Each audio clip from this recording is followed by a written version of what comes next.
Varicose veins కి సరైన చికిత్స కోసం సంప్రదించండి ఎవిస్ హాస్పిటల్.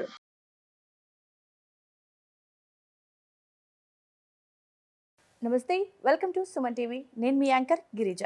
ఇవాళ మనతో పాటు ప్రముఖ జ్యోతిష్య పండితులు గోనగుంట్ల సురేష్ బాబు గారు ఉన్నారు. వారితో మాట్లాడి ఈ డిసెంబర్ మాసంలో ఫలితాలు ఎలా ఉన్నాయి ద్వాదశ రాశుల వారికి అడిగి తెలుసుకునే ప్రయత్నం చేద్దాం. నమస్కారం గురువు గారు. నమస్కారం అండి గిరిజ గారు. గురువు గారు, డిసెంబర్ మాసానికి సంబంధించి మనం ఇప్పుడు మకర రాశి గురించి తెలుసుకోవాలి. సో ఈ మకర రాశి వారికి ఈ డిసెంబర్ మాసంలో ఎలా ఉండబోతోంది అంటారు?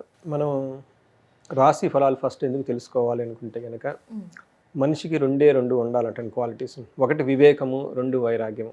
అంటే దేన్ని మనం పుట్టుకోవాలి, దేన్ని మనం విడిచిపెట్టాలి అని ఒక జ్ఞానం మనకుంటే చాలు, జీవితం హ్యాపీగా ఉంటుందని ఆది శంకరాచార్యులు చెప్పారండి. వైరాగ్యం, వివేకం అంటారు. అదేవిధంగా మనిషి సాధించాల్సిన నాలుగు పనులు అంటండి. ఒకటి ధర్మము, అర్థము, కామము, మోక్షము. వీటికి సంబంధించే మనిషి యొక్క జీవితం అంతా చుట్టూ తిరుగుతూ ఉంటుంది అనమాట. అయితే అవి సాధించడం అంత ఈజీ ఏం కాదు. వాటికి ప్రతికూల పరిస్థితులు ఉంటాయి, ఎన్నో ఆటంకాలు ఉంటూ ఉంటాయి. అవి ఏంటి, వాటి మీద మన ప్రభావం ఎలా ఉంటుంది, ఎలా ఉంటున్నప్పుడు ఎలాగా మనం వివేకంగా ఉండాలి, ఎక్కడ మనం వదిలించుకోవాలి అని తెలుసుకోవడానికి ఉపయోగపడే ఒక అద్భుతమైన శాస్త్రం జ్యోతిష్య శాస్త్రం అండి. ఈ శాస్త్రాన్ని అనుసరించి, ప్లానెట్స్ యొక్క గ్రహస్థితిని అనుసరించి మనకి రాసుల వారిగా మనుషులు కనుక చూసుకుంటే అందులో ప్రతికూలంగా ఎలా ఉంటుంది, అనుకూలంగా ఎలా ఉంటుంది, ఎక్కడ బాగా చక్కగా ఉంటుంది, ఎక్కడ మనం కొంచెం తగ్గి ఉండాలి అనేది తెలుసుకొని ముందుకెళ్ళటానికి, జీవితాన్ని దుఃఖభరితంగా కాకుండా ఆనందంగా చక్కగా బ్లిస్ఫుల్గా ఉండటానికి ఈ జ్ఞానం ఎంతో ఉపయోగపడుతుందండి. ఈ జ్ఞానాన్ని అనుసరించి మనము డిసెంబర్ మంత్ ఫలితాలు ఎలా ఉంటాయి మనం చూద్దాం. సో మకర రాశి కనుక చూసుకుంటే డిసెంబర్ మంత్లో మనకి డిసెంబర్ 15 నుంచి ధనుసు రాశులకు సూర్యుడు ఎంటర్ అవుతున్నాడు అండి. ఎప్పుడైతే ధనుసు రాశులకు సూర్యుడు ఎంటర్ అయ్యారో మనకి ధనుర్మాసం స్టార్ట్ అయిపోతుంది.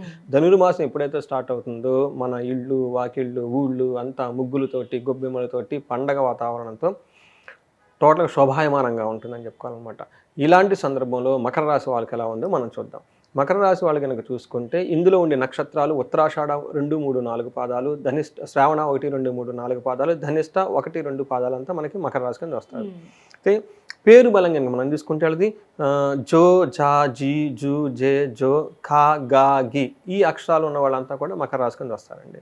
అయితే మనకి ప్రిడిక్షన్ చెప్పే ముందు గ్రహాలు ఎక్కడెక్కడ ఏ రాశిలో ఉన్నాయో తెలుసుకోవడం చాలా ఇంపార్టెంట్. ఆ ప్రకారంగా చూసుకుంటే మనకి ధనుసు రాశులకి 15 నుంచి సూర్యుడు ఎంటర్ అవుతున్నాడండి. మకర రాశిలోనే వాళ్ళకి శుక్రుడు ఉన్నాడు, అది శుభగ్రహం, చాలా యోగ్యతని ఇస్తుంది అనమాట. సో 7వ ఇంట్లో వచ్చేటప్పటికి వీళ్ళకి కుజుడు ఉన్నారండి 7వ భావంలో. తర్వాత వృశ్చిక రాశిలో వచ్చేటప్పటికి బుధుడు ఉన్నారు. సో ఈ 4 గ్రహాల యొక్క ఇంపాక్ట్ వీళ్ళకి ఎలా ఉందో చూద్దాం. మనకి సూక్ష్మ గోచారం అని చెప్పేసి ఒక కాన్సెప్ట్. ఈ కాన్సెప్ట్ ప్రకారం కనుక చూసుకుంటే వీళ్ళకి శోకం, పుష్టిం, అర్ధలాభం అంటే రావాల్సిన డబ్బు టయానికి అందకుండా ఇబ్బంది పడిపోతారు. అలా అని ధనం అయితే వస్తుంది. తర్వాత పుష్టిగా, హెల్తీగా ఉంటారు. కొంచెం ఒంట్లో నలసట్టుగా ఉండి బాగా ఏమంటారు శోకం, ఏదో దుఃఖప్రాయంగా ఉండే అవకాశం కూడా ఎక్కువగా ఉంది. ఇది ఫస్ట్ 15th. నెక్స్ట్ 15th ఎలా ఉంటుందంటే ధనం బాగా ఖర్చు అవుతున్నారు, తర్వాత కొంచెం ఇబ్బంది పడే అవకాశం ఎక్కువగా ఉంది. కానీ అఖిల విషయ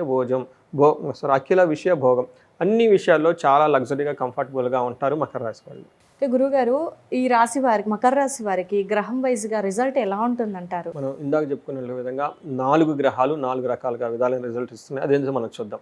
ఫస్ట్ సూర్యుడు వీళ్ళకి 12th హౌస్లో ఉంటుందండి. అట్లానే 6th హౌస్ని చూడటం వల్ల మిక్స్డ్ రిజల్ట్ అని చెప్పుకోవాలన్నమాట. ఎలాంటి మిక్స్డ్ రిజల్ట్ అంటే ఫస్ట్ ఎలాంటి సూర్యుడు ఒక మంచి పాజిటివ్ అట్మాస్ఫియర్లో తీసుకొస్తున్నారు. అది ఏమిటి ఉంటుందంటే సర్వాన్ యత్న కార్య సాధన, దేహో ఆరోగ్యాది సంతోషం, వస్త్రధాన్యాది లాభం అని చెప్తారు.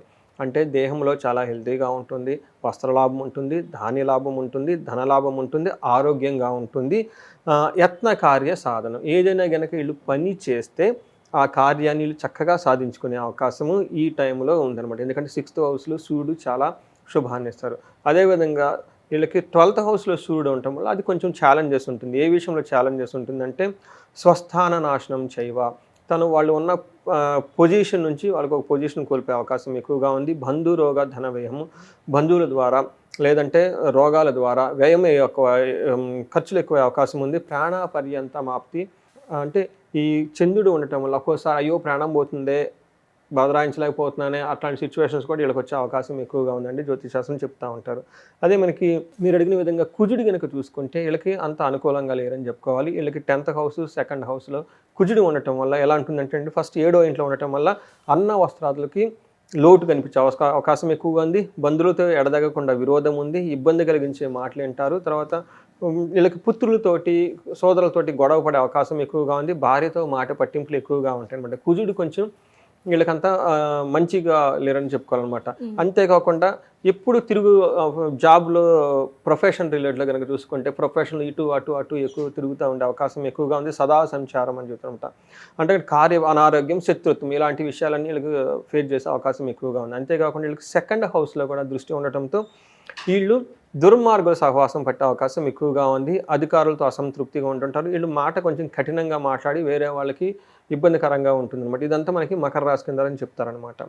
అయితే శుక్రుడు వీళ్ళకి మంచి యోగ్యతను ఇస్తున్నాడు అనమాట. ఇప్పుడు మనకి చెప్పుకునే విధంగా ఉంటే సూర్యుడు 50-50 రిజల్ట్స్, తర్వాత కుజుడు కొంచెం ఇబ్బందికరంగా ఉన్నాడు. అయితే శుక్రుడు వీళ్ళకి మంచి యోగాన్ని తీసుకొస్తున్నారు. ఏ విధంగా బాగుంటుందంటే వీళ్ళకి ఫస్ట్ జన్మరాశిలో ఉండటం వల్ల పరస్త్రీ సంగమము, ఓకే, సౌఖ్యము, యత్న కార్య లాభము అని చెప్తూ ఉంటాం. ఏదైనా కనుక పని చేస్తే అందులో చక్కగా లాభం ఉంటుంది.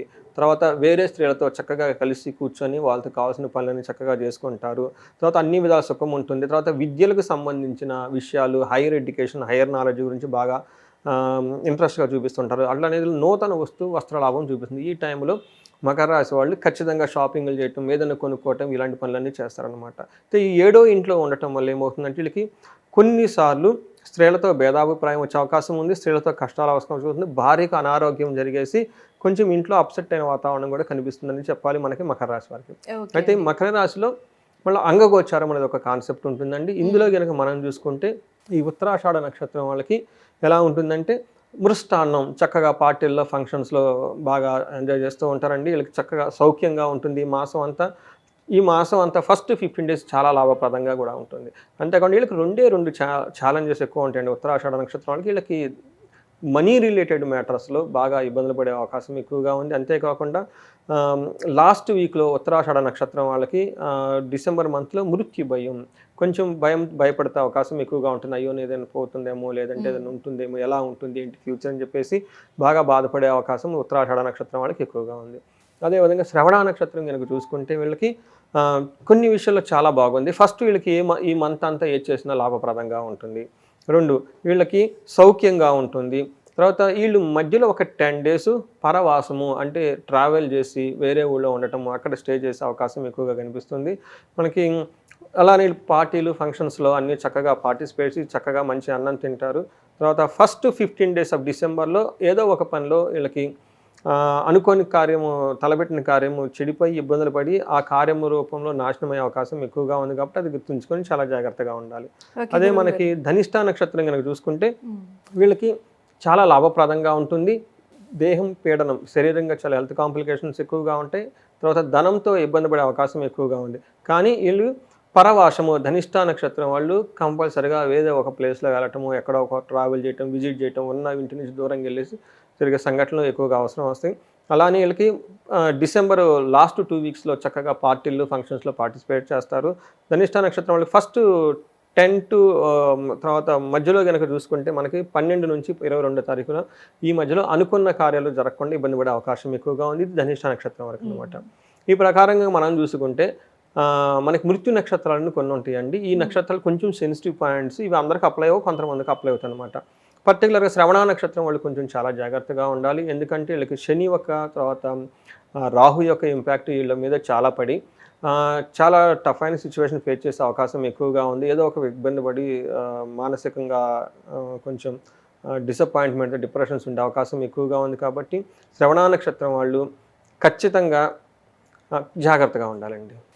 ఓకే గురువుగారు, మరి ఈ మకర రాశి వారికి సంబంధించి డిసెంబర్ మాసానికి సంబంధించి ఎలాంటి పరిహారాలు చేసుకుంటే మంచిది అంటారు గురువుగారు? మనం పరిహార విషయం కనుక చూసుకుంటే శ్రవణ నక్షత్రం వాళ్ళు పర్టికులర్గా దుర్గా సప్తశ్లోకి, తర్వాత చండీ పారాయణ, చండీ హోమం అని వీలైతే కనుక శ్రీశైలం కనుక విజిట్ చేసి అమ్మవారు కనుక చండీ పారాయణలు కానీ చండీ హోమాలు కానీ పార్టిసిపేట్ చేస్తే చాలా చాలా బాగుంటుంది. లేదంటే ఇంట్లో కానీ చేయించుకుంటే చాలా ఉత్తమం. ఎట్లయినా సరే కనుక వీళ్ళు దుర్గాదేవిని సప్తశ్లోకిని చదవటం కానీ దుర్గాదేవి టెంపుల్ని విజిట్ చేయటం కానీ చేస్తే చాలా క్షేమంగా ఉంటారు. అదేవిధంగా ఉత్తరాషాఢ నక్షత్రం వాళ్ళు కేతువుకి సంబంధించి ఉండటం వల్ల లక్ష్మీ గణపతిని పూజ చేయటం, గణపతికి సంబంధించి ఏదైనా కనుక ఒక పూజ లేదంటే నమ్మకాన్ని పారాయణం చేస్తే చాలా బాగుంటుంది. ధనిష్ఠా నక్షత్రం వాళ్ళు వృత్తిలో బాగా ఉండటానికి ఆదిత్య హృదయ స్తోత్రం కనుక చదివితే చాలా బాగుంటుందండి. ఓకే గురువు గారు, చాలా చక్కగా వివరించారు. ధన్యవాదాలు. ధన్యవాదాలండి.